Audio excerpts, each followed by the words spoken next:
अस्सलाम वालेकुम। आज के व्लॉग में हम जिस मौजू पे बात करने जा रहे हैं वो मौजू मेरे दिल के बहुत करीब है। आप सबको एडवोकेट सुफियान व्लॉग में खुश आमदीद।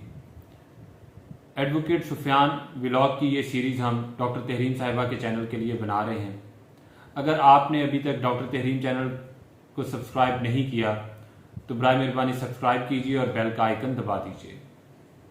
आज का जो मौजू है वो एक दफ़ा फिर से तहरीक इंसाफ के हवाले से है कि किस तरह से तहरीक इंसाफ बतदरीज एक मजबूत सियासी जमात के तौर पे इवॉल्व हुई और किस वजह से वो अपने इक़्तिदार के बावजूद 3.5 साल के इक़्तिदार के बावजूद क्यों कोलैप्स कर गई।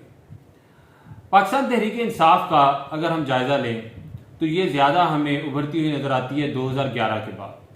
उसके फ़ौरन बाद जो इलेक्शन आता है वो 2013 का इलेक्शन था।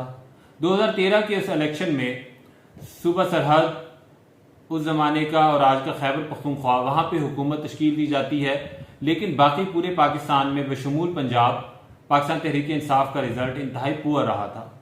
पंजाब असम्बली में सिर्फ और सिर्फ 348 में से 28 सीटें पाकिस्तान तहरीक इंसाफ हासिल कर सकी थी।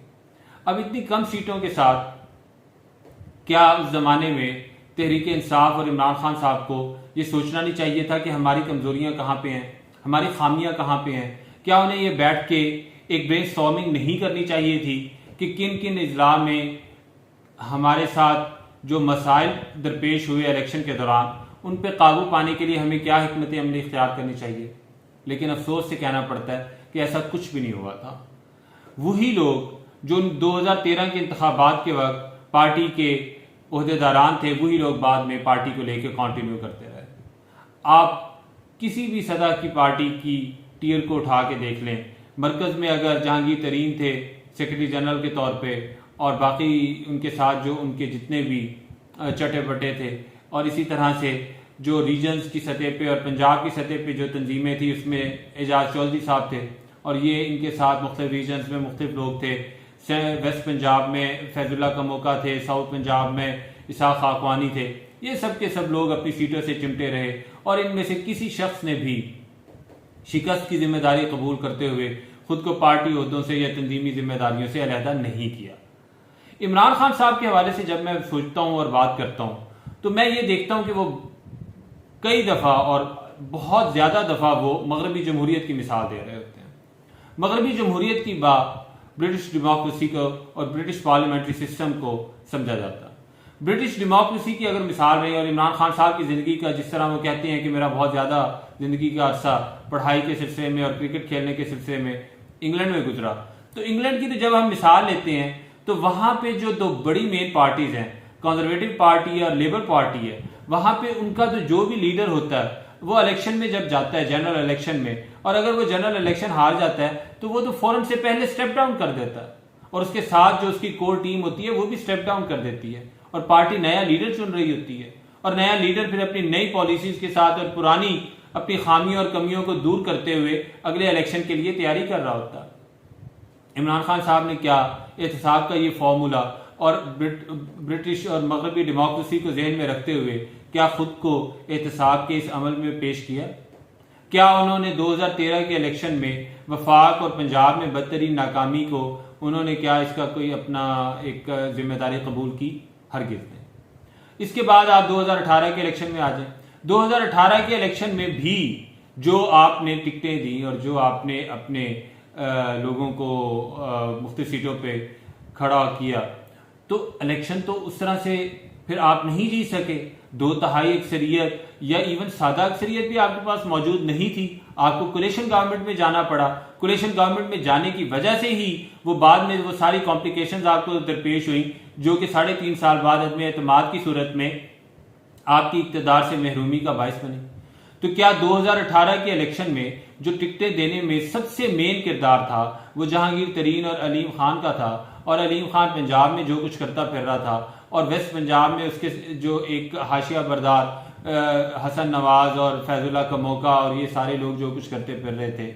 इसी तरह से नॉर्थ पंजाब में आमिर कियानी थे, साउथ पंजाब में इसाक खाकवानी थे। ये सारे लोग जो जहांगीर तरीन और अलीम खान के साथ मिलके इन्होंने जो पार्टी का बेड़ा गर्क किया, तो इन्होंने जो टिकटें दी और बुरी तरह से इनके लोग इलेक्शन हारे, जिन्हें इन्होंने टिकटें दी वो बुरी तरह से इलेक्शन हारे, तो वो लोग जो इलेक्शन हार गए और पार्टी को वो अक्सरियत नहीं दिलवा सके, तो उसका जो असल में जो मूजब था, क्या उनका कोई एहतसाब किया गया? ऐसा हरगिज नहीं हुआ। आप बाद में भी देखिए कि जहांगीर तरीन और अलीम खान शुरू के 1.5 साल तो 2 साल तो पाकिस्तान तहरीक इंसाफ के सारे एक जो निज़ाम ममलिकत था और निज़ाम हुकूमत था उसका वो पूरी तरह से हिस्सा थे। आपने तो नहीं ये बैठ के खान साहब कहा उन्हें कि जी हाँ ये आप लोगों ने ये गलत किया, फलां जगह पे आपने सही तरह से काम नहीं किया, और आप लोगों ने ना तो तंजीमी तौर पे पार्टी को मजबूत किया, ना ही आप उसको इलेक्टोरल पॉलिटिक्स के लिए तैयार कर सके। तो क्या हुआ फिर वही हुआ कि जब आपके साथ मसलाइल दरपेश हुए तो आपके जो पार्लियामेंट्री पार्टी के लोग थे वो भी आपका साथ छोड़ गए तहरीक अदम एतमाद के वक्त, और उसके बाद जो 9 मई को बहाना बनाकर भी आपके जितने भी एक्स MPAs और MNAs थे और जो वज़रा थे और जो मजे लूटते रहे 3.5 साल तक हुकूमत के, वो लोग 3.5 साल दोबारा तो क्या 3.5 माह क्या, वो तो 3.5 हफ्ते भी आपके साथ जो मुसीबत और ये तकालीफ का अरसा है वो नहीं गुजार सके और उन्होंने आपको खैरबाद कह दिया। और खुद इमरान खान साहब की मिसाल देख लें, जो जो गलतियां आपने की, आप अपनी गलतियां गिनवाना अगर शुरू करें तो एक लिस्ट कम पड़ जाएगी आपकी जो सियासी गलतियां थी। आपने सियासी तौर पे पैर दर पैर ऐसे ब्लंडर्स किए कि जिनकी तलाफी मुमकिन ही नहीं थी। आपने कौमी असम्बली से आपने इस्तीफा दिया, वो आपकी बिल्कुल गलत हिकमत अमली थी। आपने 25 मई 2022 का लॉन्ग मार्च अनाउंस कर दिया, उसमें आपको जो सुबकी हुई वो सबके सामने है। उसके बाद आपने जो दोबारा से जो नवंबर वाला जो लॉन्ग मार्च था उसको अनाउंस किया, उसमें जो दुर्गत बनी, और जिस तरह आपके साथ वजीराबाद में एक आपके साथ सानिया पेश आया, वो भी एक उस गलत हिकमत अमली का नतीजा था। नंबर 4, आपने जो बाद में जो आपने इस्तीफा दिया पंजाब हुकूमत से और खैबर पख्तूनख्वा हुकूमत से, वो भी गलत हुआ, वो भी एक बदतरीन गलती थी। हर बंदा कहता है कि 4 जगहों पे आपकी हुकूमत थी, पंजाब, खैबर पख्तूनख्वा, गिलगित बल्तिस्तान और आज़ाद कश्मीर, ये 2 हुकूमतें छोड़ने की वजह से बाकी 2 जगहों पे भी आपकी हुकूमत चली गई। और 5वें नंबर पे फिर आपने जो किया एक जेल भरो तहरीक का ऐलान, उसमें जो आपका पार्टी का जो मजाक बना वो सबके सामने है।